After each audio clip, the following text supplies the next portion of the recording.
tenéis los libros para enseñarlos, no solo ese, sino vosotros, la obra completa o casi completa de María Beneyto, que son este tocho, que es la poesía. Escribir el dialecto propio por escrito, valga la estupidez.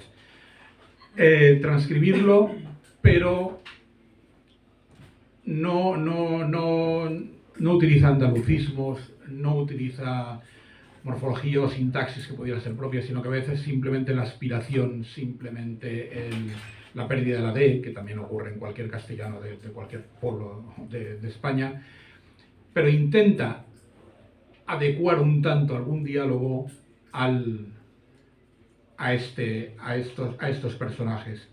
Hasta el punto de que incluso hay valencianismos que utiliza en boca de estos personajes y están pasados por ese filtro del dialecto que no era el propio de ella ni de Valencia. Eso en cuanto a la forma, pero yo creo que quizás lo más interesante, claro, es Carles es lingüista y entonces acentúa más y más por la edición que ha hecho. Pero a mí lo que, como lectora no lingüista, sino como simplemente lectora en este caso, lo que me llama la atención, y claro, lo hemos vivido en Valencia hace muy poco, lo estáis viviendo, lo ha vivido Andalucía. Lo que capta esta novela es el drama humano, porque hay como dos novelas. Empiezas a leerla y en el 49 hay unas personas, simplemente su vida cotidiana, además muchos personajes, entonces en plan colmena. Y bueno, ves la tragedia y cómo les cambia la vida. En un momento empieza y dice, otra novela, porque está en el 57, hasta que conforme vas leyendo la riada del 57 te das cuenta que son las mismas personas y puedes ver la evolución que han tenido. Y sobre todo me parece que lo que hace es trata de una forma muy, muy hábil llevarnos hacia lo cotidiano de la tragedia y la superación, como a fin de cuentas es como una fatalidad que nos encontramos, que se repite y que también se olvida. No lo queremos hacer muy largo esto, porque si no nos encantará hablar, sí. Y Ofelia 25, por el contrario, es una novela con tintes oníricos, fantasía pura, no sabe si está en el siglo XX, está en el siglo XIX, son personajes que se llaman P, que se llaman Pa, que se llaman Oscar, que se llaman... En ese aspecto lingüístico es curioso también, porque lo quiere extraer de ese realismo que ya había cultivado. Y esto lo quería decir porque también Rosa María os tendrá que comentar cómo en María siempre hay un intento constante de evolución. No se quedó en el realismo. Esta es su última novela, que a mí me la dio en el año 1999 para publicarse, a una pequeña editorial que tenía con otro socio, que no la pudimos sacar, pero claro, hubiera sido una novela en castellano en una pequeña editorial de Valencia, entonces hubiera sido reducirla a la inanidad. Ahora espero que con Renacimiento y por supuesto con el Ayuntamiento de Valencia, que ha colaborado espléndidamente con esas ediciones, pueda tener la vida que no tuvo. Pero no sé si hemos mencionado que los 4 libros están publicados por Renacimiento, editados por la editorial Renacimiento. Y lo comentaba porque nunca dejó ella de investigar. Y de hecho, en la poesía es lo mismo. Está la modernidad que utiliza en valenciano en aquellos años, en castellano también, bueno, pues formas clásicas, cualquier tipo de metro utiliza, pero temáticamente una mujer en la posguerra que estuvo soltera toda la vida con un protector, y que poco a poco, cuando fue haciendo y esto lo tiene que contar Rosa María, cuando fue haciendo la gran edición de su obra junto con la autora, porque esa llega hasta 2007, no publicó nada posteriormente, se quedaron inéditos, ella fue reescribiendo toda su obra y sigue tú como la fue. Sí. Bueno, en ese momento coincidíamos en la Asociación Valenciana de Críticos Literarios, porque yo creo que en ese momento era secretaria y a ella la habíamos nombrado presidenta de honor. Entonces, claro, la relación tan cercana y ver la cantidad de inéditos y de libros que todavía que no había publicado, era tremendo. Entonces juntos hicimos, realmente esta es la selección de lo que ella quiso que quedara como su poesía completa, aunque hay más elementos. Y claro, los libros, y era lo que comentabas, ella estaba siempre rodeada de escritores varones, y muchas veces a lo mejor quería escribir algo y le decían, no, ese final es que es un poco demasiado feminista, no sé, es como mejor. Entonces muchas veces cedió, y ahora cuando hacíamos la edición final, ella cambiaba los finales y decía, no, así no. Y claro, es toda la evolución que ella... Se puede decir que es una escritora feminista, no en el sentido de activista, pero sí en cuanto a su reflexión propia sobre la mujer fue tan amplia que, por ejemplo, ella se sentía como una criatura múltiple. Y una criatura múltiple que tenía dentro de sí, como todas las mujeres posibles. Por ejemplo, en lo que os voy a leer está el poema Criatura múltiple, pero después el siguiente es La transeúnte. Mujer de sal, la sonámbula, la hermana, la sombría, la vidente, la amiga. O sea, ella es todas esas mujeres, y todas esas mujeres de alguna forma rindiendo también homenaje a la madre, que después leeremos un poema precioso de las sufragistas. Pero ¿cómo se siente María Beneyto como criatura múltiple? Y en este aspecto yo creo que avanza mucho esa reflexión que se puede hacer desde la propia vida. ¿Queréis leerlo vosotros o...?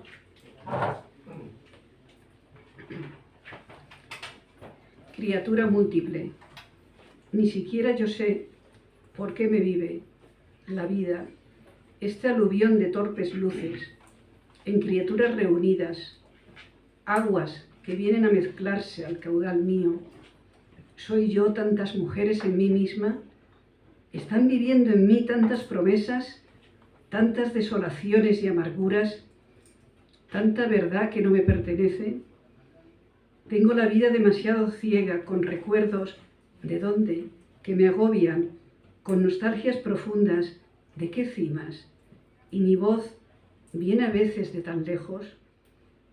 ¿Cómo conozco de la hembra estéril el clamor en mi sangre no iniciada? ¿Qué mujer, madre, esposa, compañera, habla al varón en mí de la esperanza? ¿Qué caminante lúcida detiene en mis pasos su andar de peregrina y se acoge al origen, a mi orilla, junto a alimañas, árboles y ríos? Vengo de raza de mujeres tristes, con todas las tristezas silenciadas, las que callaron la palabra exacta del amor y que me empuja a decirla. ¿Quién me ha ordenado ineludiblemente hablar con voz ajena a mi silencio, presintiendo crecida o recordando, existiendo a la vez de tantos modos? Yo, múltiple, plural, amigos míos, no soy nada, soy todo.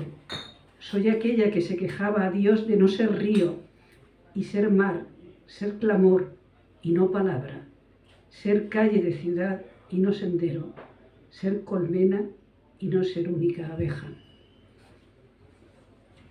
Ay, ¿cómo empieza ella a sentir? ¿Cómo empieza ella a sentir esa presencia? Hay una imagen que permanece constantemente en ella, es Eva. Ella dice, yo estaba leyendo un libro de Frank Werfel, entonces era Adán se despide del paraíso y yo pensé, bueno, ¿y dónde está Eva? ¿Cómo es que Eva es como si no existiera? Y la idea de una Eva reivindicativa va a lo largo de toda la obra de María Beneyto. Una Eva que es el alter ego que ella muchas veces no pudo ser. Pero hay una reivindicación de esa Eva que no estaba en el paraíso. Y este poema tampoco quisieron que lo publicara porque le parecía también demasiado reivindicativo. ¿Quieres leerlo tú? La que no se nombraba, Eva también estaba. Eva también estaba allí. Y porque estuvo, una vida de muerte que nunca acabaría, se desprendió, igual que un árbol se arranca de la tierra hacia el delirio, el límite inclemente más puro de la fuerza que nacía. Por ella, sí, tal vez, no somos ángeles, o su remedo, ángeles castrados de alas, criaturas que flotan o le pasean al jardín su inercia de aves domesticadas, jardín o jaula, paraíso, donde la eternidad hubiera sido un sinfín, una triste pervivencia de beata ignorancia. El bien y el mal ausentes y prohibidos, el árbol de la ciencia castigado a no ser descubierto, la libertad cerrada a cal y canto, y la diversidad y la belleza humana, un sueño que soñar, si es que hasta el sueño no les era prohibido también, casi inhumanas marionetas de Dios. Por ella hay pena, duelo y energía, por ella ríe el mundo y es maldito, por ella nos morimos y nacemos de aquella turbia lágrima que fragmentada en lluvia nos recuerda lo que pudimos ser si no existiera la gran curiosidad, hembra o no hembra, el afán de saber lo que ignoramos, el crecimiento inútil pero activo de lo que se nos dio, la vida con su final previsto que regresa incesante y fecunda, y todo porque allí estaba solo Adán dialogando con el jardín, asuntos celestiales, o se le despedía con la culpa reivindicada en él cuando era ella la que quiso saber, morder misterios de vida, de armonía, de placer y desgracia, de protesta, de interminable grito al eco. Ella, la destructora de la inocencia, que programaba en cambio para siempre el potencial sin fin de la esperanza. Eva que inventó la ofensa a Dios llamada la pregunta.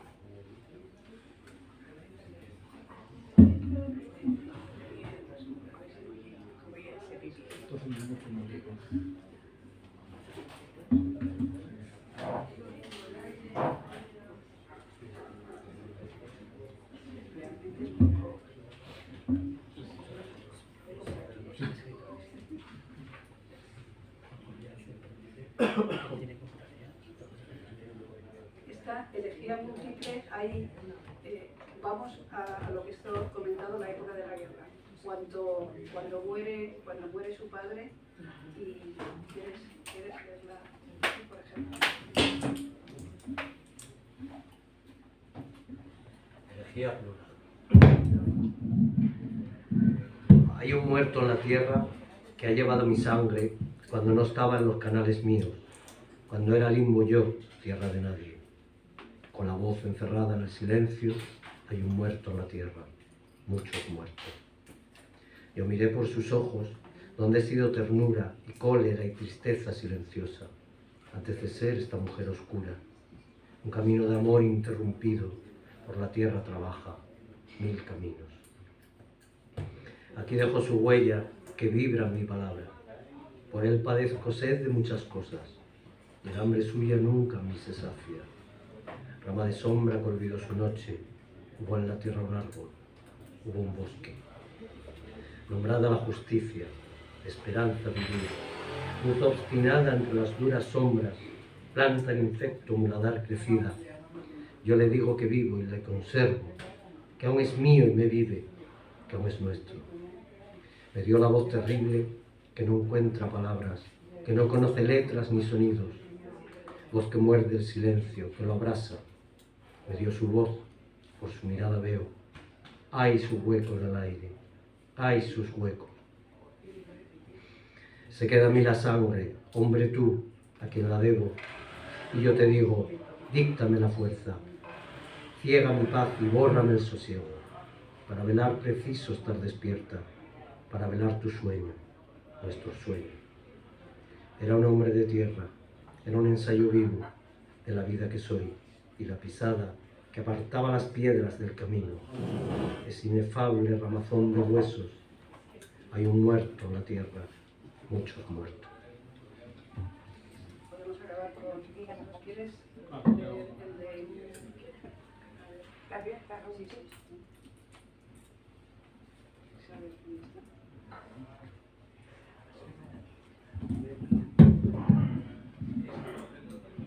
Este es uno de sus poemas más característicos y más celebrados en valenciano. que en español más o menos dice así. El engaño.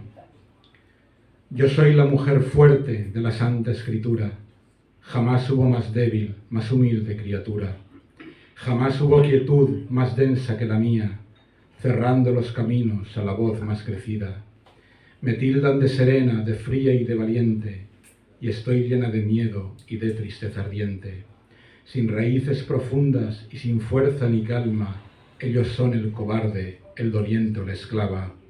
Ellos son esos vientos que ayudan a la llama, son vasos de la sombra, la voz tensa que clama. Tan errada y extraña, yo no sé si una nube puso en mí estas aguas, no me es propia su fuente, pero nunca les dije, compañeros, soy tierra, de llama soy de agua, de elementos en guerra. No les dije mi miedo a la noche, a la muerte, junto a mí no sabrían que me muero la fuerte. No es mi estilo, sabedlo, exhibir por la herida la vida.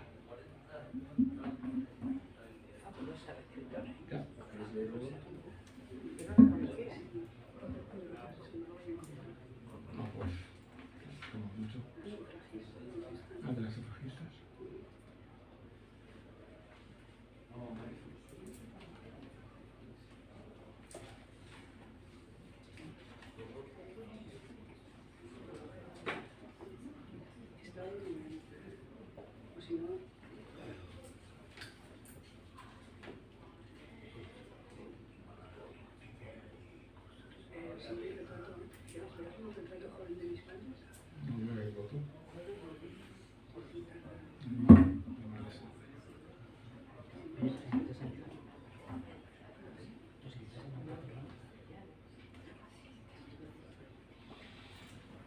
Este es un poema que está dedicado a José Carlos, pero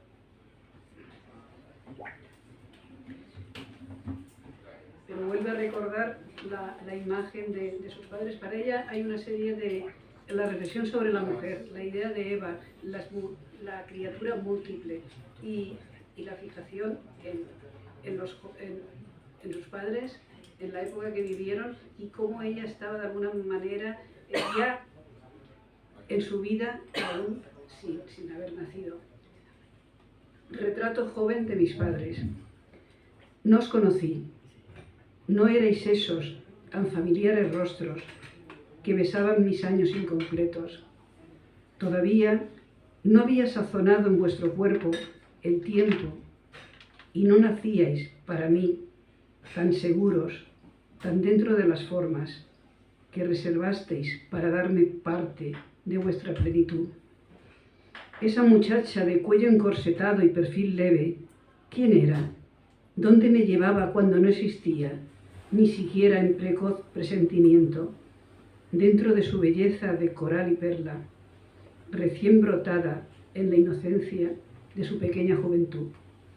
Él, que me mira, yo diría con más aplomo, sabe, debería saberme, quizá al acecho, en un rincón oscuro, de su idea incipiente de ser hombre, tan dormida, tan plácida en su sangre, como en el sueño duerme la vigilia, y en la tierra el silencio de las flores que desean futuro. Cierto, no eran ellos ni era yo tampoco, el ser extraño que hoy contempla lo que la vida concedía en ellos, a mi favor. Pero amo a esos desconocidos y soy yo ahora quien los lleva consigo, sumergidos, inonatos, lo mismo que en su tiempo, de belleza ellos llevaron mi corazón informe sin saberlo, en el latido de los suyos, solo que ellos me reservaron su alegría virgen como lugar de bendición futura, y yo les llevo en el dolor conmigo a la verdad que nos aguarda.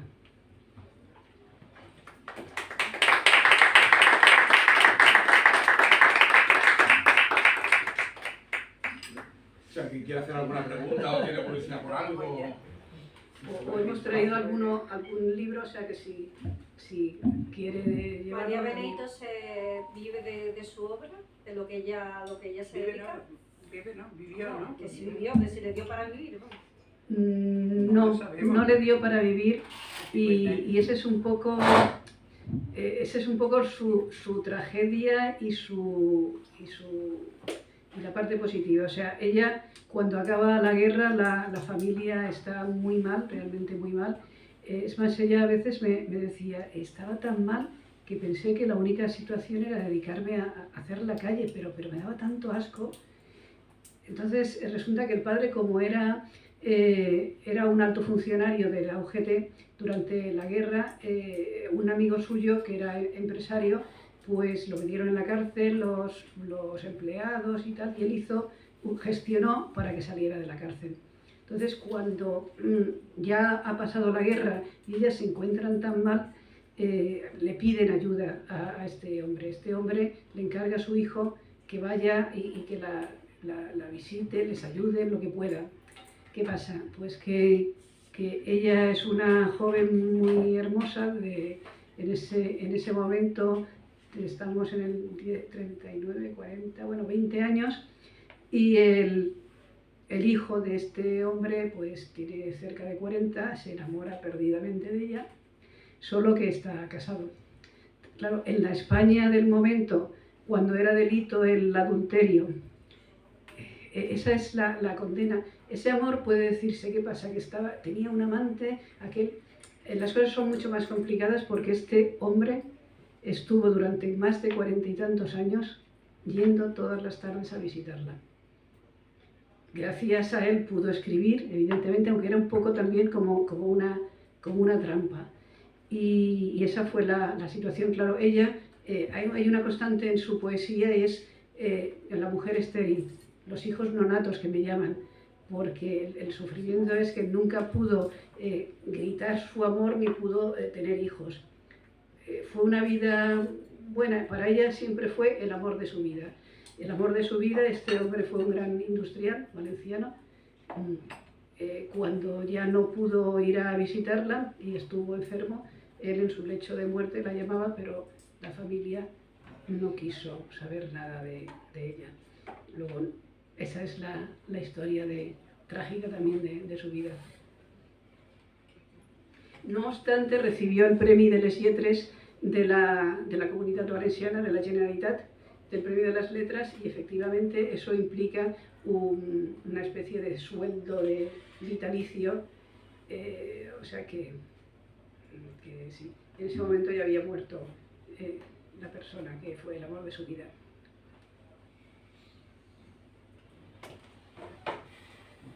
Mil gracias a todos por estar aquí escuchando sobre esta escritora que a nosotros, a todos nosotros, nos ha llegado